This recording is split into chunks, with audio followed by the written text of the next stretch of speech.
दोस्तों, इस वीडियो में मैं आपको एक ऐसा राज बताने जा रहा हूं, अगर आपने दिल से समझ लिया तो आपकी पूरी जिंदगी बदल जाएगी। आप जानेंगे क्यों दूसरों की परवाह करना आपकी सबसे बड़ी कैद है, क्यों ब्रह्मांड सिर्फ आपकी आत्मा की सच्ची आवाज सुनता है और कैसे परवाह छोड़ देना ही आपकी असली आजादी और सफलता का पहला कदम है। आज हम देखेंगे कि समाज, लोग और उनकी सोच कैसे आपकी ऊर्जा छीन लेती है और क्यों परवाह करना छोड़ते ही आपके भीतर का तेज, आपकी आत्मविश्वास और आपकी किस्मत सब बदल जाते हैं। इस वीडियो के अंत तक आप ये समझेंगे कि असली मुक्ति मरने के बाद नहीं, बल्कि जीते जी अपने डर और झिझक से बाहर आने में है।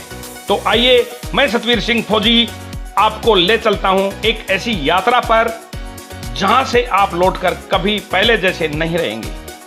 जिंदगी बदल जाती है। ब्रह्मांड ने आपको सवय बनने के लिए भेजा है। जिंदगी की सबसे बड़ी कैद है परवाह करना।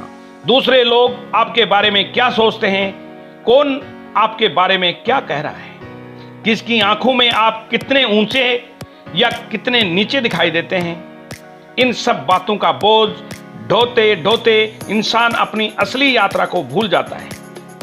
लेकिन आप क्या कर रहे हैं? आप दूसरों की उम्मीदों, उनके शब्दों, उनके तानों और उनकी इच्छाओं की जंजीरों में खुद को बांधकर अपने ही अस्तित्व का अपमान कर रहे हैं। भाई, जरा सोचिए, आप इस धरती पर आए हो क्यों? सिर्फ लोगों को खुश करने के लिए? सिर्फ उनकी परवाह बटोरने के लिए? नहीं, आप आए हैं अपनी धड़कनों को जीने के लिए। और अगर यह जीवन आपके लिए नहीं रहा तो फिर ये किस काम का? ब्रह्मांड हमेशा वही सुनता है जो आपकी आत्मा चिल्लाकर कहती है, मगर आप अपने भीतर की आवाज दबा देते हैं क्योंकि आपको डर है लोग क्या कहेंगे। लोग कुछ भी कहें, ब्रह्मांड को कोई फर्क नहीं पड़ता। लोग आज आपको उठाएंगे, कल गिरा देंगे, लेकिन ब्रह्मांड हमेशा एक ही नियम पर चलता है, आपकी ऊर्जा, आपका विश्वास और आपका सच। आपको यह समझना होगा, परवाह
तो मान लीजिए आपने अपने जीवन को बदलने का पहला कदम उठा लिया है। अब सुनिए ध्यान से। दुनिया हमेशा आपको दो हिस्सों में बांटेगी, जो आपके साथ हैं और जो आपके खिलाफ। लेकिन ब्रह्मांड आपको कभी बांटता नहीं। वह केवल एक सवाल पूछता है, आप सच में कौन हैं? और जब तक आप यह जवाब ईमानदारी से नहीं देंगे, तब तक जीवन अधूरा रहेगा। परवाह करना छोड़ दीजिए, क्योंकि जहां जरूरी नहीं वहां माफी मांगेंगे, जहां सच बोलना है वहां चुप रहेंगे। क्या आप इसी के लिए पैदा हुए थे? ब्रह्मांड कहता है, अपने भीतर की आग को जलाओ, और यह आग तब तक नहीं जल सकती जब तक आप परवाह करना नहीं छोड़ते। जरा आंखें बंद कीजिए और सोचिए, अगर आज आप परवाह करना छोड़ दें तो कितने काम आप तुरंत कर सकते हैं, कितने सपनों की ओर दौड़ सकते हैं, कितनी बार सच बोल सकते हैं बिना किसी डर के, कितनी बार अपने दिल की सुन सकते हैं। याद रखिए, ब्रह्मांड सिर्फ उन लोगों का रास्ता साफ करता है जो अपने दिल के आदेश को सुनते हैं। और दिल की आवाज कभी गलत नहीं होती, गलत होती है सिर्फ लोगों की आवाज जो आपको डराने के लिए बनाई जाती है। जो मेरा आपसे आग्रह है, आज से अभी से अपने जीवन को दूसरों की परवाह से मुक्त कीजिए, खुद को आजाद कीजिए, क्योंकि यही असली सम्मान है। जब इंसान दूसरों की परवाह छोड़ देता है तो पहली बार उसे अपने भीतर की आजादी का स्वाद मिलता है। ये वही स्वाद है जिसे महापुरुषों ने मुक्ति कहा है। और सच कहूं तो मुक्ति का मतलब मरने के बाद स्वर्ग जाना नहीं। मुक्ति का मतलब है जीते जी अपने डर, अपनी झिझक और दूसरों की सोच की बेड़ियों से बाहर आ जाना। परवाह करना छोड़ने का अर्थ ये नहीं कि आप अहंकारी हो जाएं, नहीं, इसका अर्थ है आपके कर्म, आपके निर्णय किसी की तालियों और तानों पर निर्भर ना रहे। आप जो कर रहे हैं वह आपकी आत्मा का आदेश हो, ब्रह्मांड की धड़कन हो, क्योंकि जब आप यही भाषा बोलते हैं तो पूरा ब्रह्मांड आपके पीछे खड़ा हो जाता है। देखिए, जीवन की सबसे बड़ी त्रासदी यही नहीं है कि लोग आपको नापसंद करते हैं। सबसे बड़ी त्रासदी यह है कि आप उनकी नापसंद से डर कर अपने असली चेहरे को छुपा लेते हैं। और यही पल है जहां आप हार जाते हैं, क्योंकि ब्रह्मांड सिर्फ वही सुनता है जो आपके भीतर का सच है। अगर आपने ये सच को दबा दिया तो फिर ब्रह्मांड को भी भ्रम हो जाएगा कि आप कमजोर हैं। समझिए, ब्रह्मांड किसी भी कमजोर आदेश को पूरा नहीं करता। अगर आपने कहा, काश मैं ये कर पाता, मगर लोग क्या कहेंगे, तो ये ऊर्जा आधी रह जाएगी। ये अधूरी तरंग ब्रह्मांड तक पहुंचकर वहीं बिखर जाएगी। लेकिन अगर आपने कहा, मैं ये करूंगा, चाहे लोग हंसें या निंदा करें, तो ये ऊर्जा पूरी ताकत के साथ ब्रह्मांड में गूंजेगी और फिर असंभव भी संभव हो जाएगा। मैं आपको कुछ कठोर बात कहूंगा। आपके जीवन की आधी बर्बादी इस वजह से है कि आप हर पल दूसरों की नजरों में अच्छे दिखने की कोशिश कर रहे हैं। आप वही कपड़े पहनते हैं जो लोग पसंद करें, आप वही बातें बोलते हैं जो लोग सुनना चाहें, आप वही रास्ता चुनते हैं जहां तालियां मिलें, और नतीजा आप खुद अपने लिए अजनबी हो गए हैं। सोचिए जरा, अगर आप खुद अपने लिए सच्चे नहीं हैं तो फिर दुनिया आपके लिए सच्ची कैसे हो सकती है? ब्रह्मांड आपको वही लौटाता है जो आप भीतर से हैं। अगर आप भीतर से डरे हुए हैं तो बाहर की दुनिया आपको और डराएगी। अगर आप भीतर से मुक्त हैं तो दुनिया आपको रोक नहीं पाएगी। अक्सर लोग कहते हैं, अगर हम दूसरों की परवाह छोड़ देंगे तो समाज में हमारा क्या होगा? भाई सुनिए, समाज कभी संतुष्ट नहीं होता। आज आप उनकी बात मानेंगे तो कल वे अपनी नई मांग रख देंगे। आज आप उनकी उम्मीदों पर खरे उतरेंगे तो कल वे कहेंगे और ऊंचा छलांग लगाओ। तो फिर कब तक आप उनकी रस्सी पर नाचते रहेंगे? कब तक आप अपने सपनों का गला घोटते रहेंगे? सच्चाई यह है कि समाज उन लोगों को ही याद रखता है जिन्होंने समाज की परवाह नहीं की। बुद्ध ने अगर 4 दीवारी के भीतर राजकुमार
भीतर झांकिए, अपने दिल से पूछिए, क्या आप सच में दूसरों की परवाह छोड़ने के लिए तैयार हैं? अगर हाँ, तो फिर जीवन का हर दिन उत्सव होगा, हर निर्णय एक शक्ति होगी, क्योंकि यही पहला कदम है आत्मा की आजादी की ओर। यही पहला कदम है ब्रह्मांड की शक्ति पाने की ओर। यही पहला कदम है असली जीवन जीने की ओर। आप जरा गौर कीजिए, आपका खाना, आपका पहनावा, आपका बोलना, आपकी नौकरी, आपकी चाल ढाल, सब इस पर निर्भर करता है कि लोग आपको कैसे देखेंगे। मतलब आप जी ही नहीं रहे, आप अभिनय कर रहे हैं, और यह है अभिनय आपकी आत्मा को मारता है। ब्रह्मांड ने आपको अभिनेता बनने के लिए नहीं भेजा, ब्रह्मांड ने आपको सव्य बनने के लिए भेजा है। लेकिन आप इतने व्यस्त हैं दूसरों की परवाह में कि आपने अपने असली स्वर को दबा दिया है। याद रखिए, लोगों को संतुष्ट करना संभव है। आप कुछ भी कर लीजिए, उनकी जुबान बंद नहीं होगी। तो फिर क्यों अपने जीवन की बागडोर उनकी हथेलियों में दे रहे हैं? आपको एक कठोर सच बताता हूं, परवाह करना बंद कर दीजिए, वरना जिंदगी आपको धोखा देगी। क्योंकि जिंदगी उसी की तरफ झुकती है जो निडर होता है, जो कह सके मुझे फर्क नहीं पड़ता कौन मेरे खिलाफ है, मेरा सच, मेरा ब्रह्मांड मेरे साथ है। जब ये शब्द आपके भीतर से निकलेंगे तो पूरी दुनिया आपकी ओर मुड़ेगी, क्योंकि लोग भी उन्हीं के साथ झुकते हैं जो दूसरों की परवाह नहीं करते। नेता, संत, योद्धा, इनकी चमक कहाँ से आती है? यहीं से कि वे भीड़ की सोच के गुलाम नहीं होते। परवाह छोड़ दीजिए और देखिए जीवन कैसे बदलता है। आपकी चाल में एक अजीब आत्मविश्वास होगा, आपकी आवाज में गूंज होगी, आपकी आंखों में तेज होगा। लोग पूछेंगे ये बदलाव कहाँ से आया, और आप मुस्कुराकर कहेंगे मैंने परवाह करना छोड़ दिया है। भाई, ये वाक्य मजाक नहीं है, ये वाक्य एक घोषणा है। एक ऐसी घोषणा जो आपकी आत्मा को स्वतंत्र करती है, और जब आत्मा स्वतंत्र होती है तो ब्रह्मांड आपके कदमों के नीचे रास्ता बिछा देता है। एक क्षण के लिए कल्पना कीजिए, आप पूरी तरह परवाह मुक्त हैं। आप किसी की नजरों के डर में नहीं जी रहे, आप अपनी सच्चाई बोल रहे हैं। आप अपने सपनों के पीछे बिना किसी अनुमति के भाग रहे हैं। क्या आप सोच सकते हैं आपके भीतर कितनी ऊर्जा जाग जाएगी? यही ऊर्जा ब्रह्मांड की ऊर्जा है। यही ऊर्जा वह शक्ति है जो चमत्कार रचती है। और अब मैं आपके अंतिम बार आग्रह करूंगा, अपने जीवन का व्यर्थ मत कीजिए। आपके पास जो सांसें हैं वे कीमती हैं, उन्हें दूसरों की राय पर खर्च मत कीजिए। आपकी आंखों का तेज, आपकी आत्मा की पुकार, आपकी यात्रा, ये सब आपके लिए है, ना कि उनके लिए जो आज अभी इसी क्षण से ये संकल्प लीजिए, मैं दूसरों की परवाह छोड़ता हूँ, मैं ब्रह्मांड के मार्ग पर चलता हूँ, मैं अपनी आत्मा की सुनता हूँ। अगर आप ये संकल्प ले पाए तो विश्वास रखिए, आपका जीवन पलटेगा, आपकी किस्मत बदलेगी, आपकी दुनिया बदलेगी, और ब्रह्मांड भी आपको वही देगा जो आपने हमेशा चाहा है। अब मैं आपसे विनम्र प्रार्थना करता हूँ, अगर ये संदेश ने आपके दिल को छुआ है तो इसे सिर्फ सुनकर मत रुकिए, इसे अपनी आत्मा में उतारिए और अपने जीवन में आजमाइए। फिर देखिए कैसे हर दिन एक नया चमत्कार बन जाता है। और हाँ, जाने से पहले इस वीडियो को लाइक जरूर कीजिए और कमेंट में लिखिए, मैं परवाह छोड़कर अपने ब्रह्मांड से जुड़ रहा हूँ। ये कमेंट सिर्फ शब्द नहीं होगा, ये आपके जीवन की नई शुरुआत होगी। और चैनल इंस्पायरेशन विद सत्यवीर से जुड़े रहिए, क्योंकि यहाँ हर शब्द आपके भीतर की सोई हुई चेतना को जगाने के लिए हैं। याद रखिए, दुनिया की परवाह छोड़ दीजिए, क्योंकि जब आप स्वतंत्र होंगे तभी ब्रह्मांड आपको गले लगाएगा, और यही असली जीवन है। धन्यवाद दोस्तों, जय हिंद।